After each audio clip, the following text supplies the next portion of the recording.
IF people, let's go. Welcome to The Sweat. I'm Jesse Cofield. I'm your host for the day. All right, we have a jam-packed show for you. We got our exclusive interview with Tim Brown from Radio Row, where we did our show, The Sweat, live last week during Super Bowl coverage. It was awesome. NASCAR picks for Daytona 500. We'll talk a little bit about the NFL quarterback carousel that's going on. NHL plays college basketball picks for the weekend, but we start with our NBA panel. DraftKings contributor Gary Thorne and Jeff Pratt.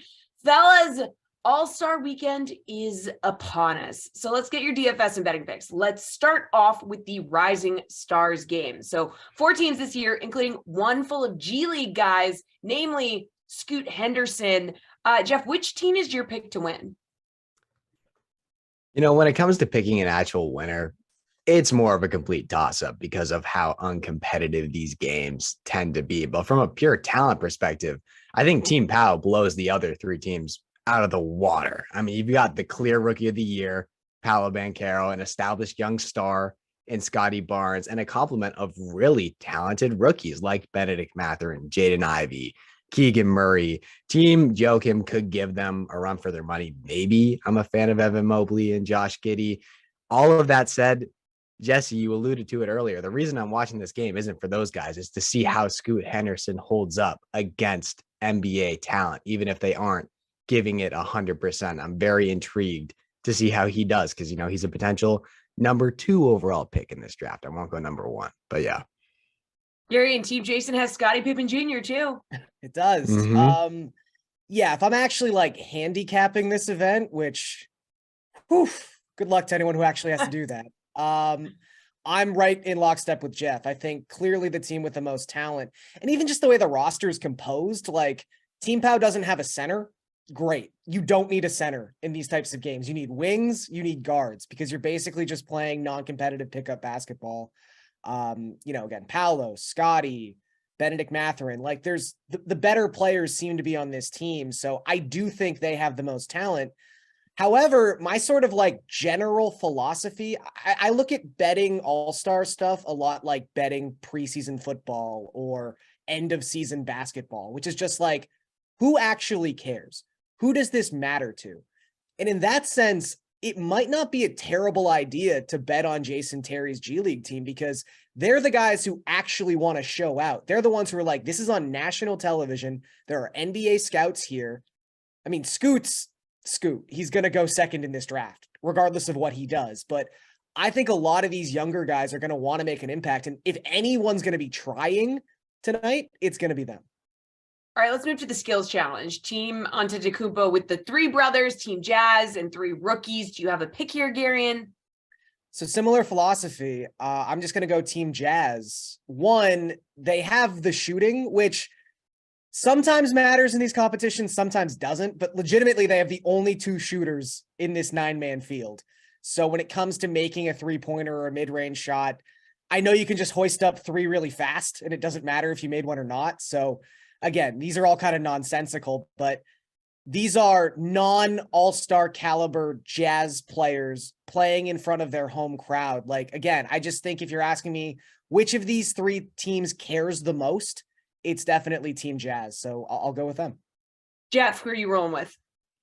Yeah, I think the team who's playing in front of their home crowd is definitely, you know, it's a factor here. We saw that with the Cavs a couple of years ago with the young, you know, Evan Mobley crew, Jared Allen. I think that was a skills contest. It might have just been a half-court contest, but I would have loved to take the Antetokounmpos here.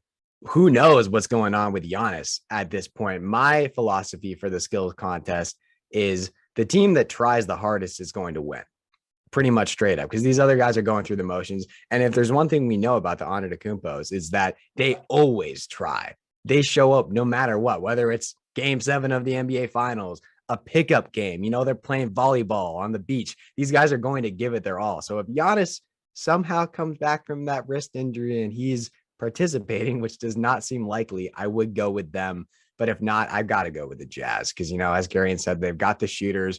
Poor Jabari Smith. He was supposed to be a shooter entering the NBA. Hasn't really worked out for him so far, but I'll take Utah here.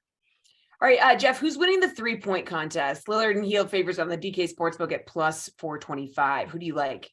I'll take Julius Randle, who definitely deserves to be in this contest, shooting 33.8% from three. No, I won't actually take him. Sorry, Julius. I think, as you'll be able to tell, I have some very intense research for this pick. I'm automatically eliminating him because he is just not a good three-point shooter. I'm eliminating Jason Tatum and Tyrese Halliburton because their forms are too bulky. It doesn't really work grabbing balls off the rack. I'm eliminating Lauri Markkanen because big men almost never win, but I would love to see him win in front of his home crowd. So that leaves me with Damian Lillard, Buddy Hield, Tyler Hero, and Kevin Huerter. My two picks are the two favorites, Lillard and Hield. Damian Lillard is quite literally hitting 40-footers with ease lately. He is just on absolute fire entering this All-Star break. And I'm not sure we've ever seen someone who loves to shoot the basketball more than Buddy Hield. He steps on the floor with one intent, and that intent is to get his shots up. So I like both of those guys. Gary, do you have to roll with Lillard here? I mean, there's a reason he's the favorite, and I think it's justified that he and Hield have the shortest odds. That being said, I think for these exhibition contests, I just never like betting the favorites. I think you kind of have to take a long shot. And again, if we're kind of looking at who cares the most about this, it's probably Lauri Markkanen, and not just because this is in Utah, because again, he's played 50 games in his career in Utah. But for Lauri Markkanen, this whole weekend is going to be about sort of like the revitalization of his career. I mean, he was looked upon as a bust less than 2 years ago, and suddenly he's starting the All-Star game. I just think this is a really big weekend where he's going to care about every single thing he does. And that's like sort of undercutting probably the most important thing here, which is just he's shooting 41.2% from three this season. Like, he's exceptional when it comes to long distance shooting. I also think that there's a reason he's priced this low, and it's because, as Jeff said, he's a big man. And I've been burned before betting guys because they were guards going up against big men. I mean, we'll remember Karl Anthony Towns won this contest a couple years back. It's possible. So again, I'm just more inclined to take a long shot. I don't want to take Julius Randle, so I'll take Lauri Markkanen. All right, Gary, let's move on to the dunk contest. You got Mac McClung betting favorite plus 125. What do you think here? So Mac, this is new. People are clearly betting on Mac. Hopefully you got him a couple days ago when he was, I think, the third longest odds of this foursome. Trey Murphy, the third, has always been in fourth place there. But I think it has to be Mac. I know I just said I don't like betting the favorite, but it's not like there's exceedingly long odds with any of these guys. It's a four-man field. And I think when you look at just the reasons why guys are here for this contest, not that Jericho Sims, Kenyon Martin Jr., Trey Murphy are like the star power the NBA was looking for, but they are legitimately NBA players. Mac was brought here because the league was like, wow, we need someone who can actually dunk just in case this all goes south. And we know Mac can dunk.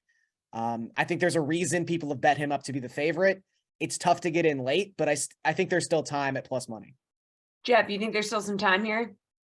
I agree. It's got to be Mac. And I know people aren't that excited about the dunk contests this year. I get it. There's no big names, but I would still encourage those doubters to watch because every single one of these guys can jump out of the gym. Now, whether they can pull off cool dunks, we're going to find out. I personally was very disappointed that Shaedon Sharpe pulled out of the contest. He's been throwing down some absolute highlight factory dunks in the league over the past couple of weeks, but the other four will still be exciting to watch. That being said, Mac has to be my pick.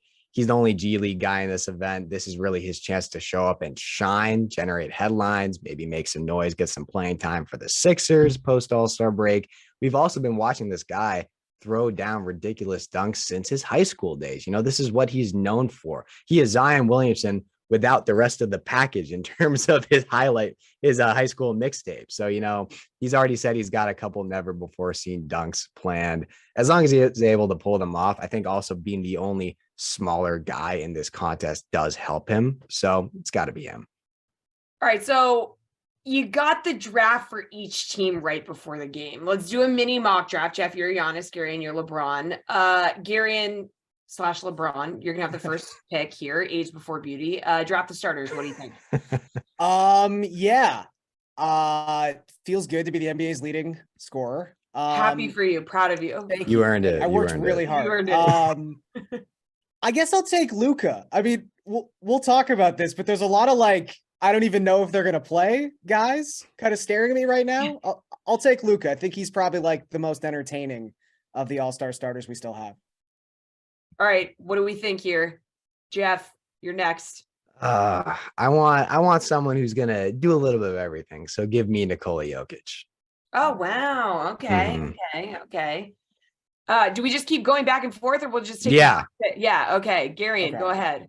Well, I wanted to give him a chance to take this guy, but I Oh, can't. come I can't on. pass again. So I'm Come gonna take Tatum, I on. think. Oh my no. goodness. All right, Oh Jeff. my.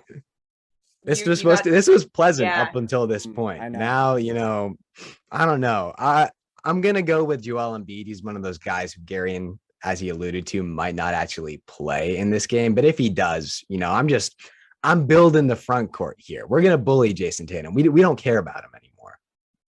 Okay, you guys just keep going back and forth. You got this. So You don't need to wait for me. Okay. I'll take Donovan Mitchell, who I think has talk about guys who care.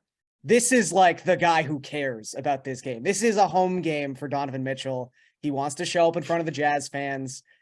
With the rest of the starters like dropping like flies, I think there's a legitimate chance Donovan Mitchell tries to score like 45 points in this game.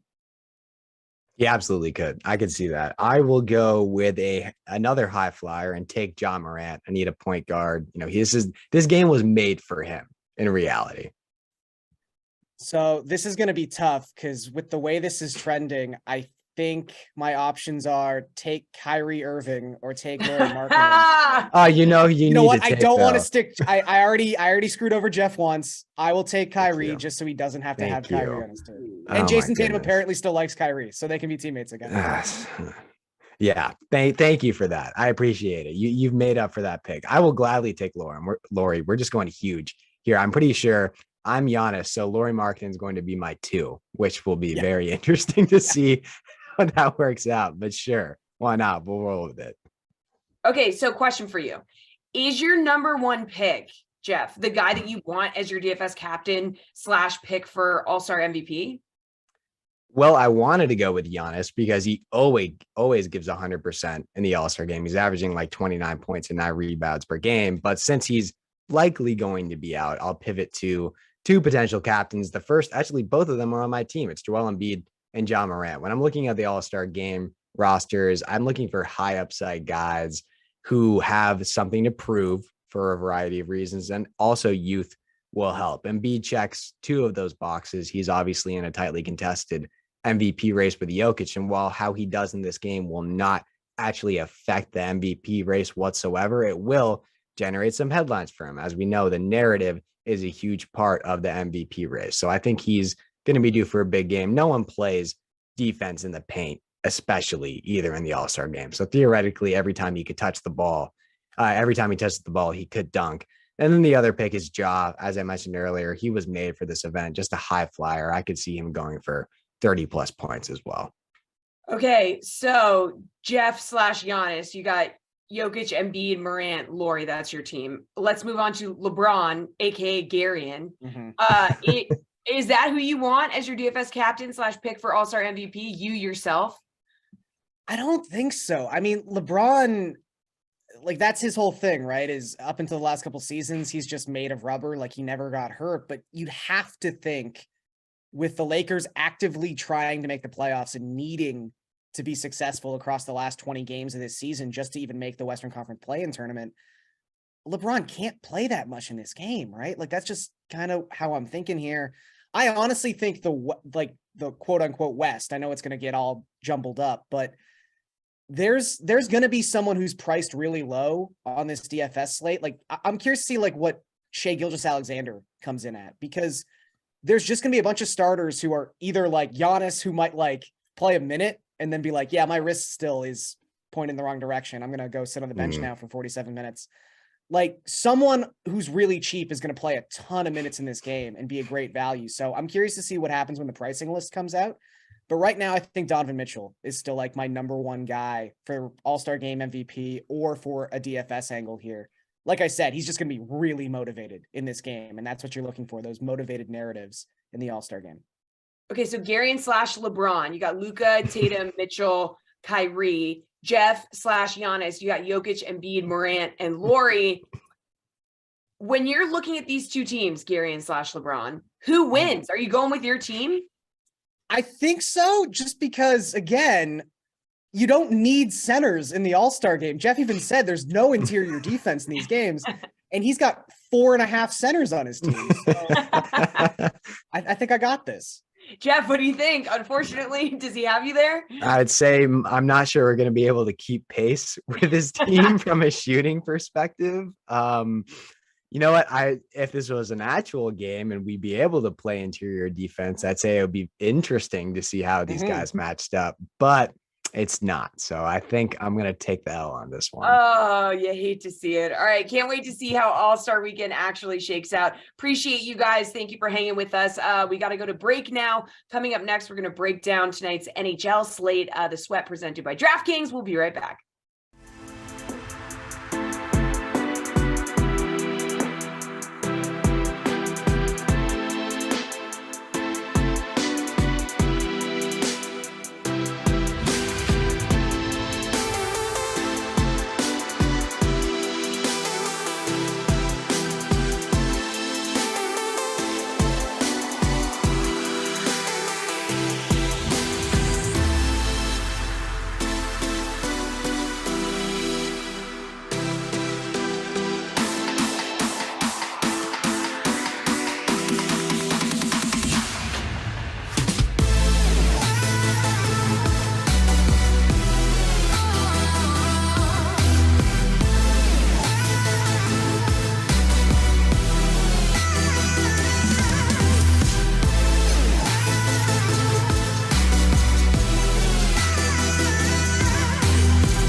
Welcome back to the Sweat, everybody. It is time for NHL Morning Skate. So we have got a 5-game NHL slate coming your way this evening, and we don't know what to do with it, but these guys do. DK contributor Jeff Ulrich, RotoWire's Paul Bruno. Fellas, thank you for being here.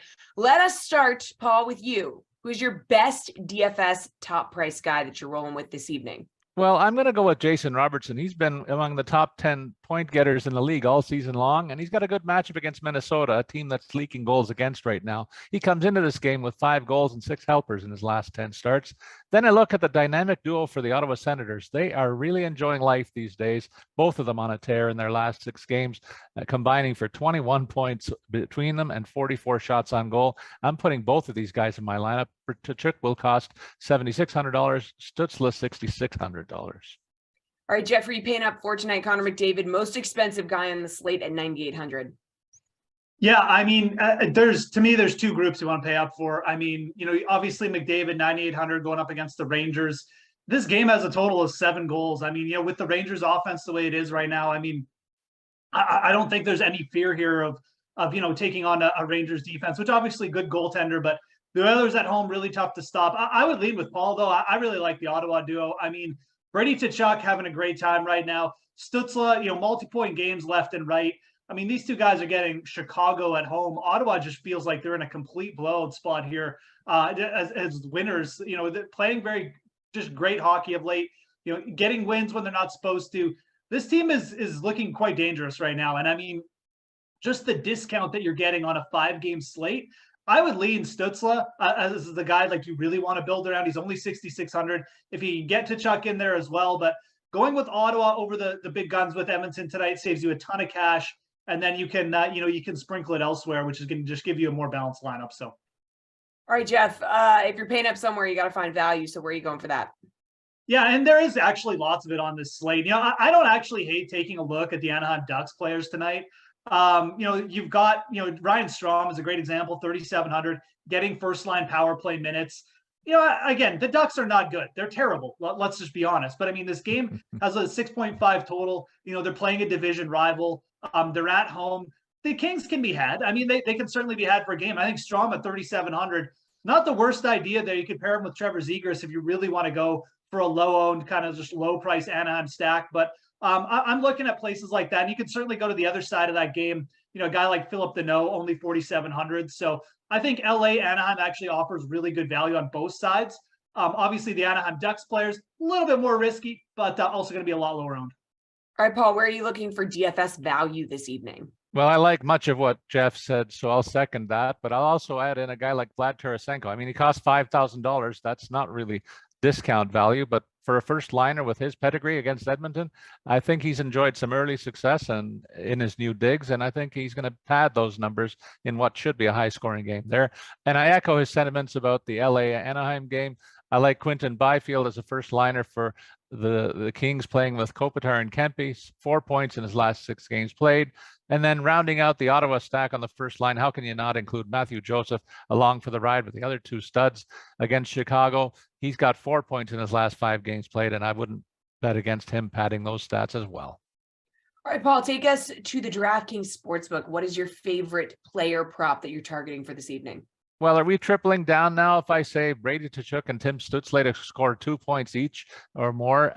Plus 145 for Tkachuk, plus 150 for Stützle. And then I'll also add back to Jason Robertson to go 2 points or more for plus 185. So I'm looking for a few big game performances from the shooters that we've talked about already. Jeff, player props, what are you looking at?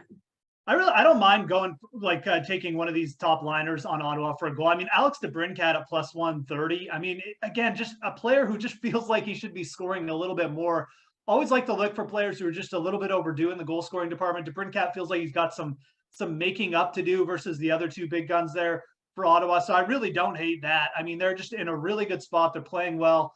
Again, just feels like a big game for DeBrincat is coming. And then if you're looking down the board, again, going back to that LA Anaheim game, I mean, getting some really nice odds on some pretty decent goal scorers down the list. I mentioned Strong, but Alex Iafallo on the Kings, plus 260 against the Ducks. I mean, the Ducks are just, they're probably going to allow 4 or 5 goals in this game. Whether they score 4 or 5 goals is another question, but Iafallo there, plus 260. I think those are really nice odds for a guy who does a lot of different things for the Kings. All right, Jeff, when you look at the game totals, which one of these do you like? Yeah, I mean, again, I'm just going to stick with the Ottawa, not the Ottawa game, the Anaheim Ducks and the LA Kings. I mean, 6.5 goals. I'll take the over here. I mean, you've got a LA offense that's really, really, just well balanced. Really nice first line power play that's started to come on more with Kevin Fiala doing a little bit more. They're healthy, and again, like the Ducks, it's not a bad spot for them. It really isn't. I mean, going up against the Kings, their goaltending can be shaky a little bit of times. They're getting them on the road here. I really wouldn't be shocked if the Ducks popped up with 2 or 3 goals. But, the line says, the Kings are going to win this by a couple goals. And if they get 5, I could definitely see Anaheim getting 2 or 3. So give me the over there with the Kings and the Ducks. All right, Paul, what do you think? Well, we haven't talked about the Islanders-Pittsburgh game. The Penguins have been struggling of late, and I think the Islanders at home would be worth a play on the puck line tonight. They're plus 225 with the home start against that shaky Pens outfit. And that was for AJ, so I hope he's listening here. But Ottawa at home against Chicago, we've been all over that. It's a minus 110 payout, and I mean, it's a thin edge of the wedge here in terms of making some big money, but I think it's one of the surest bets on the board here. And I also like the fact that Anaheim and on the money line against LA Kings, I think it's going to be a shootout, but I look for the home side to win. It's a nice payout there at plus 215. All right, Paul, what do you think? Favorite puck line or money line bet? Where are you going? I think I jumped the gun there. So I'll say I like the Islanders at home plus 225. I think that you trust the offense here with this team. That they added a nice player in the Bo Horvat to their mix, and I think that he's going to juice this offense tonight in a victory over the visitors. All right, Jeff, what do we think? I'm definitely with Paul on the Islanders at minus 1.5. You can get them at plus 225 on DraftKings Sportsbook. Those are big odds. I mean, we Sorokin and net, obviously, and even if it's not Sorokin, I mean, the Islanders goaltending is pretty strong, but this offense has just been on a different level. This is certainly a team that can score 4 or 5 goals against a team like Pittsburgh at home almost any night. And if they get that, they're probably getting an empty netter in there as well to push this to cover the spread. So definitely like those odds on the Islanders. And I'm not against taking the Senators at minus 110. I don't like taking puck lines at under plus odds, but like we're at the point in the season where there's big gaps between good teams and bad teams. I mean, we know we got to this point last year, and these bets, they do tend to pay off quite a bit. There's a big talent gap here. You've got two teams headed in completely opposite directions. Senators, like I said, really starting to put everything together here. If anything, I think these odds are almost a little bit too long considering Ottawa's at home here. So give me the Senators to cover, and I really like taking a shot with the Islanders as well, plus 225. All right, good stuff, you two. Appreciate it. Jeff, stick around. We're going to talk a little bit of NFL and NASCAR with you coming up next. But last week, we sat down with NFL Hall of Famer Tim Brown to get his feelings on the state of the silver and black, and a lot of drama. Derek Carr officially released, a lot going on in Vegas. Here's his take on Josh McDaniels, Derek Carr, and just kind of what's next for the Raiders. All right, your former team, the Raiders, who's going to be under center for him next season? Oh, my gosh.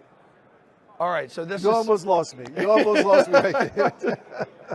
All right, so this one stings a little bit. So who do you want as your quarterback? Is this going to be a trade? Or are you just going to go to the draft? What are you going to do? I don't know. You feel the voice? Yeah, I feel it. I see your body language and stuff. I'm glad it's not me making you do this, and it's your former team. I don't know what the plan is right now. And look, it's not that I've ever really known what the plan, but sometimes you can see what a team is trying to accomplish. Yes. I don't see it right now, but again, that doesn't mean anything. I just think that I've talked to Josh Jacobs. You know what I mean? And incredible season he just had. Everybody needs to see the plan. Everybody needs to know what's going on, and I just don't know if that's the case right now. And I think in New England, because of Belichick, there was this aura, whatever you want to call it, that was in that building that you automatically went, whatever they, I'm just going to. Well, that really doesn't exist, I believe, in other places. And I think in other places, the players have voices, more so than they probably did in New England. And I think from that standpoint, trying to bring that to Vegas may be throwing people off a little bit. You know what I mean? I think. Yeah. Well, we also haven't seen many coaches from the Belichick coaching tree have success elsewhere. They tend to go somewhere, they tend to fail, and end up back in New England. They try to emulate him, and that's not who they are. No, it's not. And I think, look, when you talk about offensive minds and that kind of stuff, Yes. Yeah. But, we know what Josh McDaniels is. It's much more than that. It's more. If you're the head coach, you got to be able to talk to offensive guys, defensive guys, special team guys. You got to be able to talk to everybody. And if that is not the case, then I think, look, it's just going to make it a lot more difficult, man. Okay. So, but I don't know what they're going to do as a quarterback, to answer your question. I do believe they want a veteran. Okay, so because I think Devontae wants a veteran. Yeah, well, that kind of brings me to like the thought of Aaron Rodgers. Maybe I don't know if they have enough draft picks. They I know. gave him all away for Devontae. Or to have to pay whatever he's owed this year. It's like a ridiculous amount of cash. But you would have to like the idea if they could somehow make it work. Aaron Rodgers and Devontae Adams together again, playing in that spaceship of a stadium. But the problem is they only have a few days to get this deal done with Carr. Yeah. Because he's sitting there going, I got 45 big ones coming. I know. Y'all work this thing out or not. It's good by me either way. You know what I mean? So, look, they put themselves in a very precarious position, I believe. And I think Derek would have been much more willing to work with them if they did bench him the last couple games. Yeah. They let him play the thing out, and everybody knows what was going on at that time. Now, hey man, thank you, Josh. I appreciate you. Thank you for allowing me to do that. What do we need to do to make this happen? But if you're going to stick me in the gut, then I'll be like, hey, talk to my agent. Yeah, so you're saying Josh McDaniels is a big part of the problem right now with this franchise? Well, I think that's a big statement, but I will say that, there's a lot that needs to be explained, I think, to the players. Okay. I think, like I said, I think he comes from a situation where whatever we say, that's what you're going to do. All right. So you better like it. So what does he need to change next season? Well, I think I'll say communication, making sure everybody's on the same page. But Got a quarterback. yeah. I mean, a couple of defensive players. You know what I mean? Yeah. We can go down the line. All right, so it is time to talk Daytona 500. But before we get there, all right, let's check in on some quarterback movement for this season. DraftKings contributor Pierce Dietrich and Jeff Ulrich are here. So we just heard Tim Brown. He had some strong words for Josh McDaniels. He's not sure about the next Raiders quarterback. He felt for Derek Carr. So now that Carr's been released, where do we think he's taking his first snap next year, Pierce? I'm going to stick with the Saints. Carr gets to pick where he wants to go, and he's going to pick probably the best place to win games. It's a very winnable division, and you've got solid players around him, good offensive line. You've got good receivers, good running back. The defense can win games. If not them, then we talked about Aaron Rodgers possibly going to the Jets. Well, that could work for Carr as well. A lot of really appealing options in the receiving core. I mean, just stacked receiver-wise. Stacked in terms of running backs. The offensive line, if they're healthy, can be very solid. And again, just like the Saints, a very good defense. That's I think the Jets and Saints are going to be two teams to watch out for next season, especially if they land one of these quarterbacks. All right, Jeff, what do we think? Where does Derek Carr take his first snap next year? I mean, clearly there's some interest from the Saints, but I mean, I don't know how the Saints are going to do it. I mean, I know we always talk about, like these NFL teams can move money around. They can do anything, but like the Saints are really up against it, man. Like I feel like Carr is going to be the guy who goes somewhere, not super off the radar, but like, I mean, we've got a lot of QB needy teams down the list here. Like Tampa Bay does not have a quarterback. Legitimately, there's no one. The Colts, who again, what do the Colts like to do? They love to get the hot retread that's coming out. So I would look at Carr. I'm looking down the odds, and I think like taking a shot with both those teams. You got Tampa Bay at plus 450, Indianapolis at plus 500. I think that Carr is still really up in the air here, and I think both those teams could definitely make a move. So I'm looking for Derek Carr to potentially, go to someone that's not necessarily a favorite right now. I agree, like the Saints and the Jets could definitely do it, and I'm actually very in line with Pierce there on the Jets. I think they could be a very, very good team next year, but I look for Carr to potentially just go to like one of these other teams down the list. I think Tampa Bay actually makes a lot of sense. They need someone to fill that void until they can develop a younger quarterback. All right, Jeff, is Aaron Rodgers currently in darkness headed to more darkness in Vegas next year? They're heavy favorites at minus 300 right now. But like, do those odds seem high with Jets and Packers at plus money here? Look, I like Aaron Rodgers needs to go to the darkness because he needs to figure out why on earth would you want to go to the Las Vegas Raiders? You've got Mark Davis and Josh McDaniels running the show.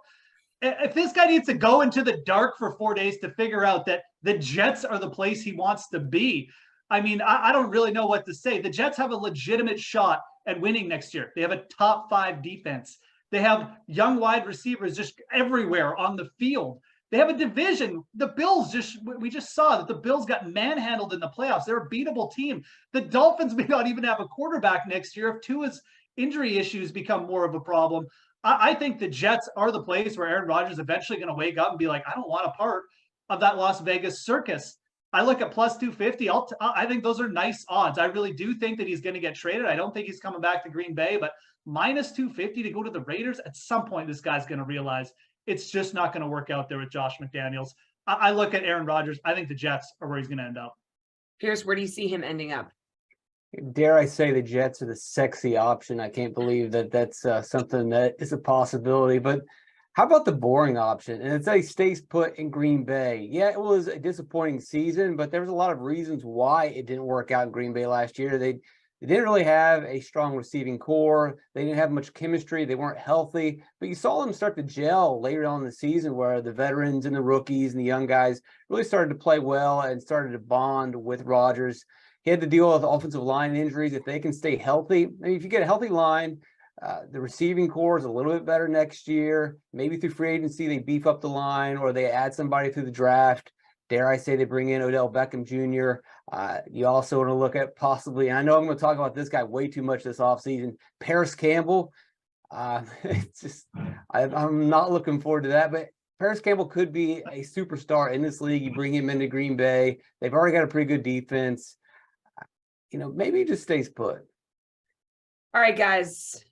On to NASCAR Super Bowl, the Daytona 500. Let's go. All right, despite Jeff's average performance last season in his rookie year, we're going to give him another shot. Let's go, Jeff, at NASCAR. Okay, so it's the biggest race of the year. Before we get to his picks, Pierce, any new rules and regulations this season that is going to affect drivers, specifically at Daytona?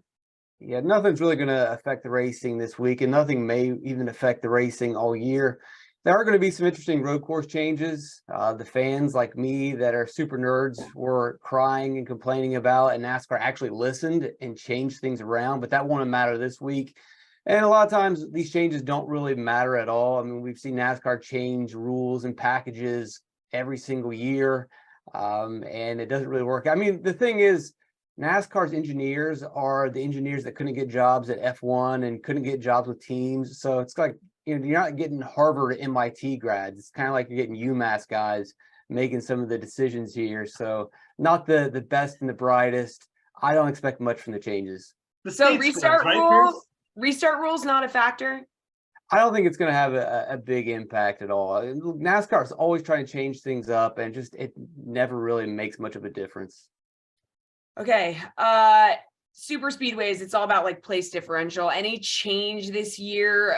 Who do you like who's starting near the back, Pierce? Yeah, nothing really changes. In super speedways or restrictor plate racing, we get a bunch of big wrecks and it takes out a lot of the contenders, and whoever survives the wrecks wins. And typically the guys that survive the wrecks and start in the back just score the most points through attrition. And really anyone in the 20s or in the 30s are going to be the guys that you pick. And sometimes it would behoove you to just not even look at the names, scratch the names out, because you're going to follow ownership. Really, you just want to look at that green number and start the guys in the back, whoever it's going to be, 20s, 30s, you decide where you want. I mean, last year, just to give people an idea, and I mentioned this in my DK Nation article, bettors took guys starting in the back that aren't in good cars. They're in terrible cars. And they parlayed them all to get top 10s. And the guy bet $13 and won $1 million. So you just blindly pick drivers in the back. End of story. Jeff, here we go. Who are you blindly picking near the back? This is my kind of race. And by the way, at 6 months, I have missed Pierce coming on to these NASCAR segments, completely just destroying NASCAR, calling them a bunch of UMass grads, and then also when it's his turn to give picks, not give any picks. That's what we do here on the NASCAR side. I'm going to give some actual drivers and some names. Pierce is right. The strategy, obviously, that's what we want to do. But Justin Haley, 5,600. This dude, I love it. I'm definitely betting Justin Haley this week as well. He's got 4 top 15 finishes across his last 6 super speedway events. He's led some laps in Daytona at the last Daytona summer race over the summer. He's just good. He's just a good racer, and these are his kind of tracks. So I think Justin Haley is someone you should definitely be looking at. And then a little bit higher up, Noah Gragson, again, some really good finishes at this track as well. I believe he won a race here in the Xfinity Series. So Gragson, 6,400. He's way back there. Haley starting 28. This is right in Pierce's wheelhouse, like he was saying. Look at the numbers, obviously, and let's go. And we'll talk more about Haley. Anyways, go to the next question. Okay, yeah, Jeff, on to the sports book. Jimmy Johnson, 2-time winner. He's back plus 500 for a top 5. Worth a little sprinkle here? No, he's not. I mean, give me a break. I don't know what this guy's doing. He's never driven in one of these modern cars. This is like me trying to use like my new iPhone or something. It takes me about a year to finally get used to it. I think Jimmy Johnson probably going to have a little bit of, just adjustment period as well. Well, he's coming back to this new car. And again, I look at these odds and, you've got guys further back, guys like Haley, guys like Gragson in the same odds department where, they've done it. They've raced here more often. They're used to the car. And I think you're getting similar odds on them. So I would be completely out on Jimmy Johnson here. It's a cool story. I mean, if he's obviously got the veteran savvy, but I mean, I don't know. Maybe Pierce has a different take, but I don't think he's going to. Pierce, do you have a different take or are you on board? Yeah, I do have a different take, but I would just bet him to win. If you're going to get him in the top 5, just take the win bet. He's a 7-time champion. Maybe he might be a little rusty at some of the intermediate tracks and short tracks if he races those this season. But at a restrictor plate track like Daytona, you're flat out on the throttle. You don't lift at all. You just stay in line and it's maxed out speed. There's really no on throttle, off throttle management. It's just you get in a wreck or you don't get in a wreck. And hopefully he gets lucky and avoids the wreck. He's in quality equipment with Legacy Motorsports, which used to be Petty GMS, which used to be Richard Petty Motorsports. Either way, it's a quality car. He's got plenty of experience. You're just betting, will he miss the wrecks? And I'll take that bet. All right, Pierce, how about 3-time winner Denny Hamlin? He's plus 1,200 to win. Do you like that number? I don't like betting the favorites. I would much rather chase the long shots, like I mentioned earlier, with the people betting $13 and winning $1 million, taking some of these guys in the back. Jeff's already mentioned one of the guys I'll talk about in a second. I mean, you could argue for Hamlin and say that he is one of the better plate racers, if that's such a thing. To me, I think we overrate that a little bit and we put too much weight behind guys that avoid wrecks. There's a lot of luck involved. People will argue that, oh, well, he knows what he's doing. He'll back out of the draft if it gets hairy. If people are being reckless around him, he'll go and cruise in the back, and he knows when to push it. And he has demonstrated that he can win these races and have success. But for me, this is a race where anyone can win. This is your opportunity to hit a big one. So I'll take the guys in the back. Jeff, you on the same page? Don't like betting the favorites in this one? I mean, I don't. You're still getting plus 1,200, so it's not like we're betting guys at like plus 400. So if you want to take a shot with someone up here, I would go to Ryan Blaney personally. Again, what did we see? Penske cars won this last year. The last two, the season before, you had Logano and Keselowski up there battling in a Penske car. I mean, Blaney obviously also helping his teammate win Austin Cindric last year. So this is a driver who's just well overdue for a win. He's got some really good results. He's won on this track before, not the Daytona 500, but was second here in 2020. If I'm gonna pay up and bet someone with a little bit shorter odds, it's gonna be Ryan Blaney. Like Pierce said, you don't have to do this. You should probably just be looking to parlay some guys for top 10s and top 20s and take some shots with longer odds. But if you want to bet someone up here, I think Blaney is someone certainly who could get it done. We still see drivers around these odds have paid off at this event before. So Blaney to me is just someone you want to be betting early in the season anyways. I mean, this guy's going to win soon for sure. So, all right, Jeff, favorite bet for Daytona? Yeah, I'm going to throw out a couple. I mean, I mentioned Justin Haley, top 10, top 5 plus 500. I mean, again, Chevy won last year as well. I think he's completely fine to bet as an outright at plus 4,000. But Chris Bell is another driver down there. Doesn't have quite as big odds, but plus 2,500. I mean, he's crashed his last 2 starts here, but before that, he was 5th, 16th, and 2nd in his last 3 starts at this track, coming off just a really solid season. I think Chris Bell is another driver, when you get beyond plus 2,000 that you should be looking at. So Bell plus 2,500, Haley plus 4,000. Those are 2 long shots I'd take in the outright market. All right, favorite bet. What do we think, Pierce? I'll take Noah Gragson to win. Jeff already mentioned him. He's got multiple wins at plate tracks in the Xfinity Series. He's also participated in several races in the Cup Series at plate tracks. And in those races, he wasn't in very good equipment, which I think is kind of a benefit to him. It's almost like, when you go out and you have to run an inferior equipment, now he's going to be in probably the best car he's ever had at a plate track. It's like swinging a weighted bat. This should be the easiest plate track race he's ever been in. Now that confidence may backfire. He might be too aggressive, but he knows what he's doing. He's won these races before. I really like the odds. He's also on Legacy Motor Club with Jimmy Johnson. They'll have some pretty strong plate track cars. So give me Gregson, and I will continue to chase these guys in the back. All right, sounds good. Thank you guys very much. Appreciate the time. As always, we'll see if Jeff can keep it up with his NASCAR picks this year. Jeff, this is your shot, man. All right, good stuff, guys. We'll talk to you later. One more break, one more block to go here on The Sweat. We're going to talk about the best bets for the weekend college basketball slate. We got number 9 Baylor, number 5 Kansas. We'll see what the bet is there with Colin Sherwin coming up next.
joined by DK Nation's Colin Sherwin to talk about the best bets for the weekend slate in college basketball. Colin, let's start with Tennessee on the road against Kentucky. Just a sad state this season with Louisville and Kentucky, but Kentucky beat Tennessee in their first meeting.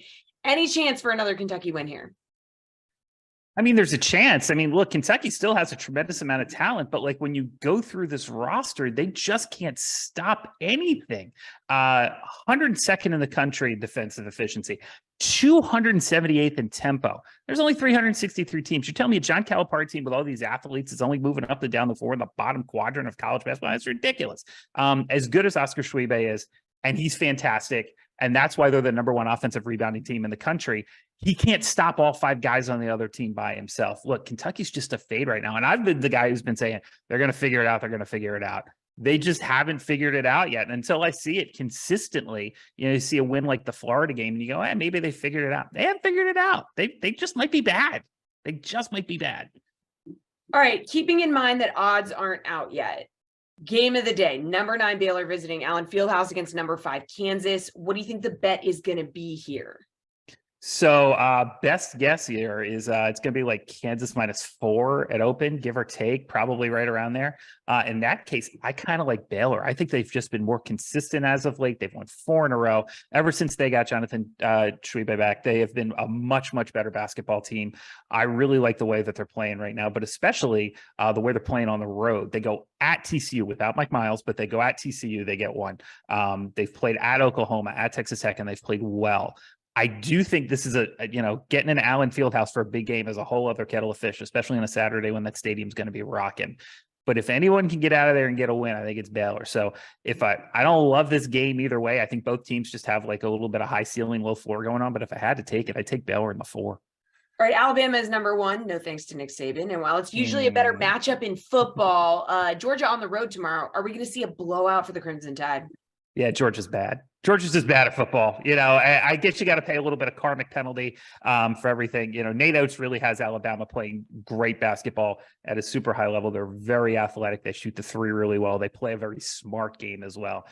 Georgia, you got if you ask Georgia fans, would you rather win the national championship in basketball or football? I think they're going to take football. They should be pretty happy. This is not a good spot for them, though. I do like the way that Alabama is rolling along in the SEC. I think they're actually peaking at the right time, and I think they're going to be a force to reckon with as we head into the SEC tournament. All right, any upsets brewing tomorrow? What do we think here? I mean, a ton. If anytime there's ever going to be a game where St. Mary's is going to get got, it might be to borrow. BYU is just it's sort of a longer version of St. Mary's. They don't defend as well. They don't shoot it quite as well, but they might be in a good spot tomorrow. I kind of like that one. If you can figure out this Indiana-Illinois game, please let me know because I sure as heck can't. But if I had to take a team that might be able to hold down Tracy Jackson-Davis in Indiana, I would build a team like Illinois that can defend all 5 positions and actually be efficient when they shoot it. So I kind of like them as a road dog. And Syracuse is going to figure out how to play basketball at some point. I don't know how, I don't know when. It's just like the matchup against Duke is actually particularly good because that zone will actually do a nice job against Duke, especially at home. I think the Syracuse team at some point may put some life into it. So Syracuse is a home dog tomorrow. If they're ever going to get somebody, I think it might be John Shire. All right, real quick before we let you go, which game do you think is going to be really high scoring? Ooh, good question. What a game that not a lot of people are looking at that should be a lot of fun. They're not super pacey. They're just super efficient. It's going to be Nevada and Utah State. These are 2 teams in the Mountain West that are kind of on the bubble, and they're sort of maybe fighting for possibly 1.5 at-large spots between the 2 of them. But what Nevada does better than anybody is they're just so efficient offensively. They don't get a ton of rebounds. They just make their first shot. They shoot 34% from 3, and they take a lot of them. They're also able to get, not a ton of offensive rebounds, but they defend the offensive glass or the defensive glass really well. Utah State, I mean, this isn't like one of these old, Stu type teams where they would just be super efficient. But they shoot at 40% from 3-point range. Lights out. Sorry, I thought you were done, Colin. Continue. Oh, I'm done. Yeah, I'm done. I never want to cut you off. Your insight is... I as we both do it again. The lag keeps getting us. Yeah, Utah State, they can just shoot the lights out on anybody. They're really fun to watch. That could be a game where like you're gonna need 100 points to win. It's possible. All right, we'll keep our eyes on that one. Good stuff, Colin. Appreciate you so much. That is a show. We'll be back Monday morning at 11 a.m. Eastern time. Thanks for watching.